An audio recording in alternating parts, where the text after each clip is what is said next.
तो जय हिंद मेरे प्यारे बच्चों, कैसे हैं आप लोग। मैं आशा करता हूं कि आप लोग अच्छे होंगे, मस्त होंगे। तो आज हम समझेंगे पाचन तंत्र के बारे में कि पाचन तंत्र होता क्या है।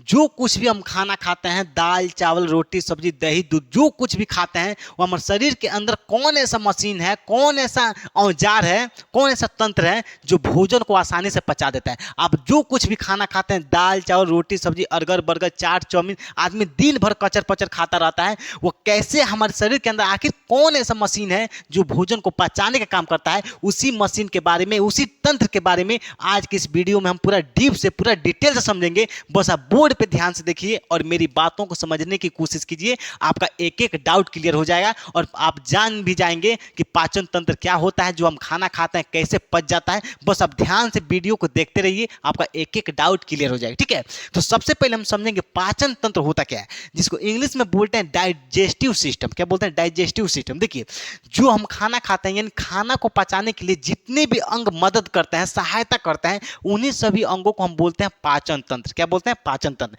यानी जो भोजन को पचाने के लिए जितने भी अंग मदद करते हैं, सहायता करते हैं, उन्हीं सभी अंगों को हम क्या बोलते हैं? पाचन तंत्र बोलते हैं। क्या बोलते हैं? पाचन तंत्र बोलते हैं। ठीक है, देखिए सबसे पहले हम इसमें समझेंगे आहार नाल क्या होता है, जिसका इंग्लिश होता है एलिमेंट्री कैनाल। देखिए, आहार नाल का मतलब होता है, आहार का मतलब होता है खाना यानी भोजन, और नाल का मतलब होता है रास्ता यानी नली। यानी खाना वाला नली को, रास्ता को हम क्या बोलते हैं? आहार नाल बोलते हैं। क्या बोलते हैं? आहार नाल। जैसे आप देखेंगे गांव और शहर में जो नाला बनता है, पानी वाला रास्ता बनता है, वो क्या होता है? एक पानी का रास्ता होता है, पानी को शहर से बाहर निकालने के लिए एक रास्ता होता है। तो पानी वाला नली को हम क्या बोलते हैं? नाला को क्या बोलते हैं? पानी वाला नाला बोलते हैं। क्या बोलते हैं? नाली बोलते हैं। इसी तरह से हमारे शरीर के अंदर एक खाना वाला रास्ता होता है, खाना वाला नली होती है, नाल होता है, उसी नाल को हम बोलते हैं आहार नाल। क्या बोलते हैं? आहार का मतलब होता है भोजन, नाल का मतलब नली यानी रास्ता। ठीक है, इन खाना वाला रास्ता को हम क्या बोलते हैं? आहार नाल बोलते हैं। खाना किस किस नली से होकर के, किस रास्ते से होकर के जाती है, उसी रास्ता को, नाला को हम क्या बोलते हैं? आहार नाल बोलते हैं। क्या बोलते हैं? आहार नाल बोलते हैं। यहाँ तो कोई दिक्कत है? इसके बाद से समझेंगे कि आहार नल की लंबाई कितनी होती है। तो आहार नल की लंबाई होती है 8 से 10 मीटर लंबी होती है। जो हमारा आहार नल होती है 8 से 10 मीटर लंबी होती है। आहार नल कहाँ से शुरू होती है? तो मुख गुहा से। कहाँ से? यानी मुंह से शुरू होती है, कहाँ तक खत्म होती है? तो लैट्रिन के रास्ते, जो हमारा लैट्रिन का रास्ता होता है, वहाँ तक आहार नल फैली रहती है। ठीक है, तो आहार नल कितनी लंबी होती है? 8 से 10 मीटर। कहाँ से शुरू होती है? तो मुख गुहा से। कहाँ तक रहती है? तो गुदा द्वार तक, यानी लैट्रिन के रास्ता तक रहती है, वहाँ पे जाके खत्म हो जाती है। ठीक है, देखिए जैसे मान के चलिए आपका आहार नाल है। क्या है? आहार नाल है। केवल हम आपको समझाने के लिए डायग्राम बताए हैं, एकदम रियल मत समझ लीजिएगा। ठीक है, रियल नहीं है। देखिए, तो मान के चलिए आपका क्या है? मुख गुहा है, आपका मुंह है। यानी सबसे पहले आप खाना कहाँ खाते हैं? तो मुख गुहा में रखते हैं। कहाँ भोजन कहाँ रखते हैं? तो मुख गुहा। देखिए, गुहा का मतलब होता है खाली जगह। हमारे मुंह के अंदर जो खाली जगह है, देखिए हमारे मुंह के अंदर जो खाली जगह दिखाई दे रहा है, उसी को बोलते हैं मुख गुहा। गुहा का मतलब क्या होता है? खाली जगह। तो देखिए, आहार नाल कहाँ से शुरू होता है? मुख गुहा से शुरू होता है। कहाँ तक रहता है? तो ये आपका लैट्रिन का रास्ता यानी गुदा द्वार तक फैला रहता है। ठीक है, यहाँ तो कोई दिक्कत है? देखिए, अब हम समझेंगे यहाँ पे कि आहार नाल का सबसे चौड़ा भाग क्या होता है? तो आमाशय। आहार नाल का सबसे चौड़ा भाग क्या होता है? तो आमाशय। देखिए, ये वाला आपका क्या है? आमाशय है। आहार नाल का सबसे चौड़ा भाग क्या है? आमाशय होता है। क्या होता है? आमाशय होता है। आहार नाल के सबसे लंबी भाग क्या होती है? तो छोटी आंत।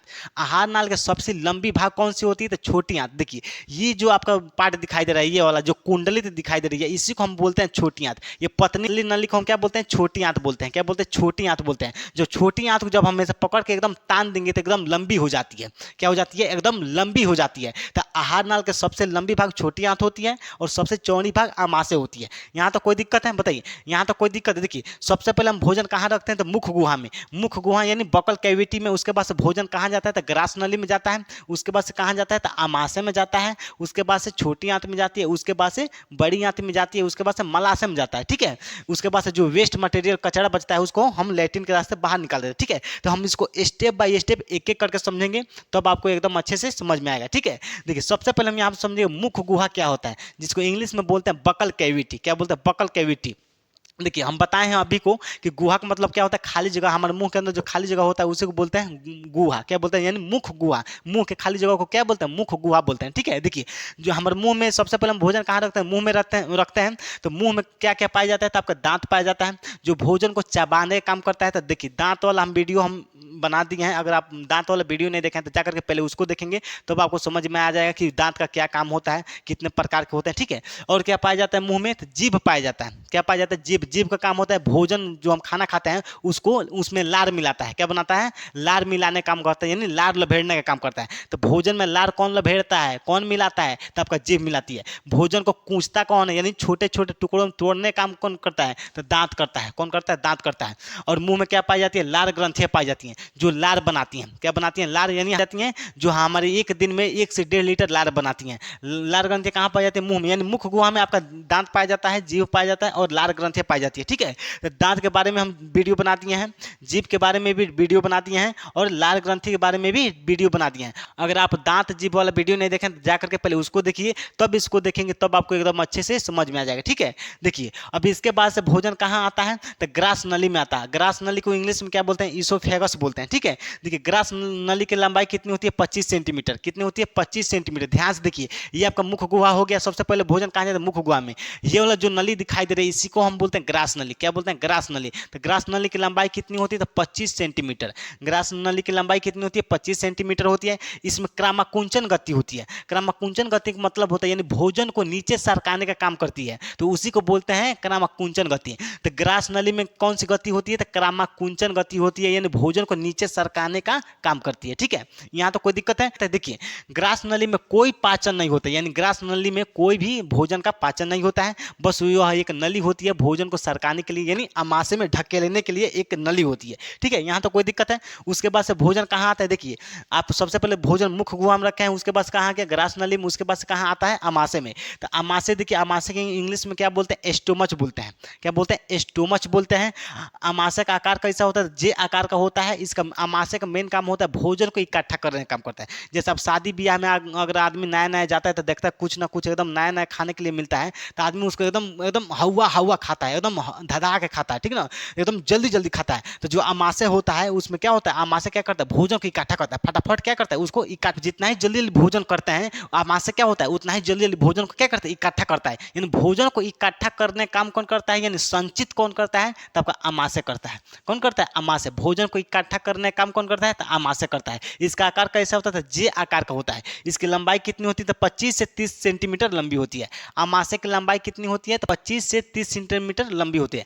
अमाशय में जठर ग्रंथियां पाई जाती हैं जो जठर रस का स्राव करती हैं, जठर रस निकालती हैं, जिसमें आपका HCl होता है और रेनिन होता है, पेप्सिन होता है।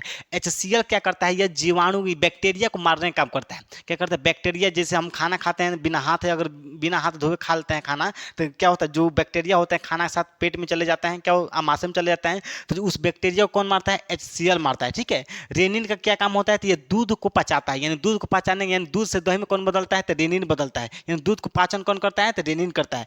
पेप्सिन क्या करता है? ये प्रोटीन को पचाने का काम करता है। ठीक है, यहाँ तो कोई दिक्कत है? तो अमाशय में क्या पाई जाती है? जठर ग्रंथियां पाई जाती हैं जो जठर रस का स्राव करती हैं, जिसमें रेनिन, HCl और पेप्सिन एंजाइम पाया जाता है। ठीक है, यहाँ तो कोई दिक्कत है? देखिए इसके बाद से अमाशय में भोजन कितने टाइम तक, भोजन कितना समय तक इकट्ठा रहता है? तो 3 से 4 घंटे तक इकट्ठा रहता है। उसके बाद से धीरे धीरे पचते पचते आगे बढ़ता है, क्या होता है? आगे घुसकने लगता है। ठीक है, देखिए तो ये अमाशय है। क्या है? अमाशय है, भोजन को इकट्ठा करता है। अमाशय के 3 भाग होते हैं। देखिए ये पहला वाला भाग को हम बोलते हैं कार्डियक। क्या बोलते हैं? कार्डियक। अमाशय के बीच वाला भाग को हम बोलते हैं फंडिक। क्या बोलते हैं? फंडिक बोलते हैं। अमाशय के तीसरे यानी सबसे अंतिम भाग को बोलते हैं पाइलोरिक। क्या बोलते हैं? पाइलोरिक। देखिए अमाशय का जो बीच वाला पार्ट होता है इसमें कांटे जैसे संरचनाएं होती हैं।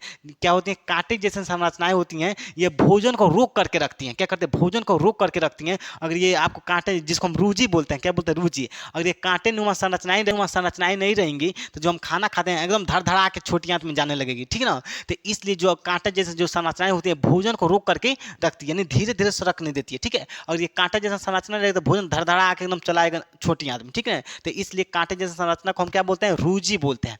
क्या बोलते हैं? रूजी बोलते हैं। जैसे आप लोग एकदम जब भूख लगता है तो पेट खाली हो जाता है तो आदमी ऐसे करता है, अरे बाप रे बाप बहुत तेज भूख लगता है, आदमी ऐसे पेट दाब के ऐसे बैठता है, अरे बाप रे बड़ी तेज भूख लगता है। तो जब आपको पेट दाब के जब ऐसे बैठते हैं, जब भूख लगता है तो हमको पेट के अंदर चुभन महसूस होती है। क्या होती है? चुभन महसूस होती है। तो ये जो रूजी होता है यही हमको चुभने लगता है पेट में। क्या होता है? जब पेट खाली रहता है तो रूजी क्या होती है? चुभने लगती है। ठीक है, यहाँ तो कोई दिक्कत है? उसके बाद से भोजन कहाँ आता है? तो आपका छोटी आंत में आती है। कहाँ आती है? छोटी आंत में आती है। देखिए तो अमाशय में कोई दिक्कत है? कोई दिक्कत नहीं। देखिए उसके बाद से भोजन कहाँ आती है? तो छोटी आंत में।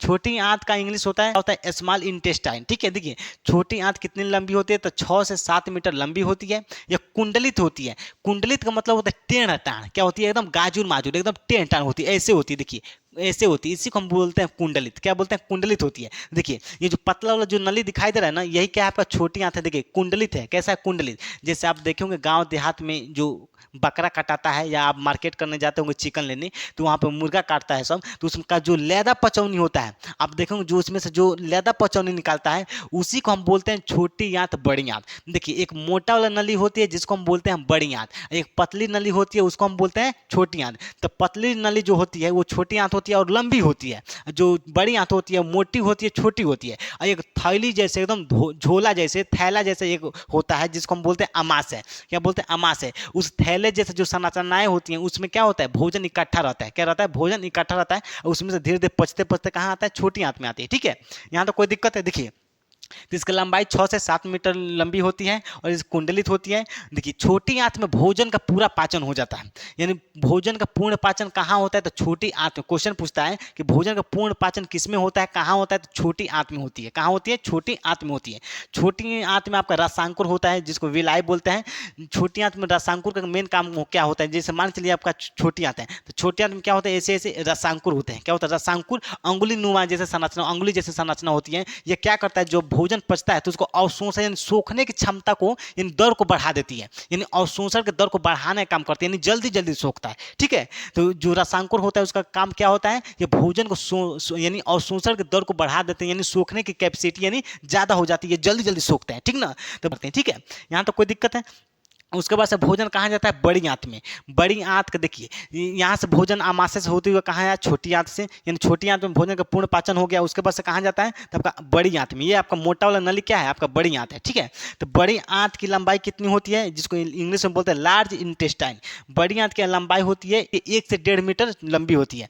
बड़ी आंत कितनी लंबी होती है? 1 से 1.5 मीटर लंबी होती है और चौड़ी होती है। इसमें जल का अवशोषण होता है, यानी बड़ी आंत में क्या होती है? जल का अवशोषण, यानी जल को सोखने का काम करती है। बड़ी आंत क्या करती है? जल को सोखने। देखिए अवशोषण का मतलब होता है सोखना। जैसे हम चाय में जब सूखा या बिस्किट डुबोते हैं तो बिस्किट क्या करता है? चाय को सोख लेता है। क्या करता है? चाय को सोख लेता है। तो उसी तरह से जो आपका बड़ी आंत होती है ये क्या करती है? जल को सोख लेती है। जैसे हम मान के चलो हम हवा सोख रहे हैं, देखिए हवा सोख लिए, हवा को अवशोषित कर लिए। इसी तरह से जो आपका बड़ी आंत होती है क्या करती है? जल का अवशोषण यानी सोख लेती है। क्या करती है? सोख लेती है। यहाँ तो कोई दिक्कत है? देखिए बड़ी आंत में क्या होती है? परिशेषिका होती है जिसको इंग्लिश में बोलते हैं अपेंडिक्स। यह एक अवशेषी अंग होती है, इसका कोई हमारे शरीर में इसका कोई काम नहीं होता। देखिए ये आपका बड़ी आंत में क्या होती है? एक अपेंडिक्स होती है, इसका कोई काम नहीं है, इसको हम अवशेषी अंग भी बोलते हैं। ठीक है, कभी कभी क्या होता है गलती से अगर भोजन का कण इसमें चला जाता है तो इसमें सड़ने लगता है, क्योंकि इसमें भोजन का पाचन होता नहीं है और इसमें सड़ने लगता है। जब भोजन सड़ने लगता है इसमें इन्फेक्शन हो जाती है। जब इन्फेक्शन हो जाता है तो आपको दर्द होने लगती है, और जब आप डॉक्टर के पास जाते हैं तो डॉक्टर इसको क्या करता है? काट करके इसको बाहर निकाल देता है। इससे हमारे शरीर को कोई हानि नहीं होती है। ठीक है, ये अवशेषी अंग होता है। यहाँ तो कोई दिक्कत है? बताइए, यहाँ तो कोई दिक्कत है? बताइए, यहाँ तो कोई दिक्कत? देखिए तो ये जल का अवशोषण करता है, इसमें अपेंडिक्स होती है। देखिए बड़ी आंत का सबसे अंतिम भाग को बोलते हैं मलाशय बोलते हैं। बड़ी आंत के सबसे अंतिम भाग को हम क्या बोलते हैं? मलाशय बोलते हैं। देखिए ये आपका बड़ी आंत यहाँ से जाती है और यहाँ पे आकर के यहाँ पे खत्म हो जाती है। तो ये जो वाला भाग दिखाई, ये वाला पार्ट दिखाई दे रहा है, इसको हम बोलते हैं मलाशय। क्या बोलते हैं? मलाशय। जो आप खाना खाते हैं, जो सब कुछ पच जाता है, जो वेस्ट मटेरियल बचता है, जो मल बचता है, वो मलाशय में क्या होता है? इकट्ठा रहता है। कहाँ इकट्ठा रहता है? वेस्ट मटेरियल कहाँ इकट्ठा रहता है? तो मलाशय में इकट्ठा रहता है। जब मलाशय जब फुल हो जाता है, भर जाता है, तो हमको लैट्रिन फील होती है, तो हम लोग क्या करते हैं? इस मल को यानी वेस्ट मटेरियल को लैट्रिन के रास्ते हम इसे बाहर निकाल देते हैं। क्या करते हैं? बाहर निकाल देते हैं। तो लैट्रिन वाला रास्ता को हम क्या बोलते हैं? एनस बोलते हैं, जिसको हिंदी में गुदा द्वार बोलते हैं। क्या बोलते हैं? एनस बोलते हैं। ठीक है, यहाँ तो कोई दिक्कत है? एक बार और समझिए। सबसे पहले भोजन कहाँ जाता है? मुख गुहा में जाता है। उसके बाद से कहाँ जाता है? ग्रास नली में जाता है। उसके बाद से अमाशय में जाता है। उसके बाद से कहाँ जाता है? छोटी आंत में जाती है। उसके बाद से कहाँ जाता है? बड़ी आंत में जाती है। उसके बाद से पचने के बाद जो मल बचता है, वेस्ट मटेरियल कचड़ा, वो कहाँ जाता है? मलाशय में जाता है। मलाशय के बाद जब मलाशय भर जाता है तो हमको लैट्रिन फील होती है, और उसके बाद से हम लैट्रिन के रास्ते से क्या करते हैं? एनस से वेस्ट मल को हम क्या करते हैं? बाहर निकाल देते हैं। ठीक है, यहाँ तो कोई दिक्कत है? पाचन तंत्र में कोई दिक्कत है? बताइए, कोई दिक्कत नहीं होगा। ठीक है, तो मैं आशा करता हूँ कि आपको एकदम अच्छे से समझ में आ गया होगा। तब तक के लिए सभी लोगों को दिल से जय हिंद, धन्यवाद।